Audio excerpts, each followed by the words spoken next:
Vice Ganda at Ayon Perez, magkasamang dumalo sa pa-birthday surprise ng kanilang kaibigan.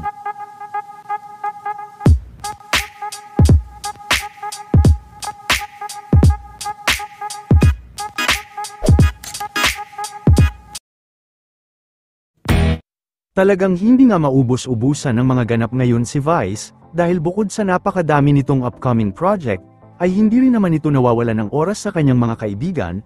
Habang wala din ito sa Showtime kahapon ay nag-shoot naman ito para sa isang special project. At sa gabi naman ay dumalo ito sa birthday surprise ng isa nilang kaibigan. Isinama din ito si Mr. Ayon Perez, kabilang din sa mga dumalo kahapon ay ang Toro family. Sa nasabing birthday surprise ay hiningan din ng mensahe si Vice para sa kanilang kaibigan. Ayon din kay Vice ay sobrang pinapahalagahan nito ang kanilang pagkakaibigan. Ano na bakla event to binantahan.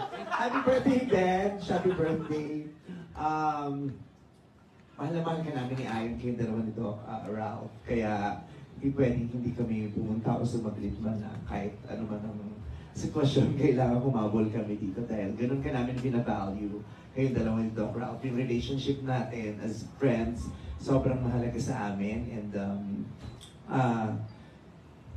totoong merong mga magagandang tao. Kayo yun, kayong dalawa ni Doc Ralph. Ikaw, sobrang ganda mong tao. Since birthday mo naman, kaya sa'yo lang muna ako magkakonsentrate. So birthday mo na lang, Doc Ralph. Totoong merong magandang tao, di ba? Ikaw yun, ang ganda-ganda. Physically and internally, ang ganda-ganda mong tao. Wala, you are a blessing. You are such a big blessing. At ang sarap na binigyan kami ni Lord ng kaibigan na magandang tao. Happy birthday.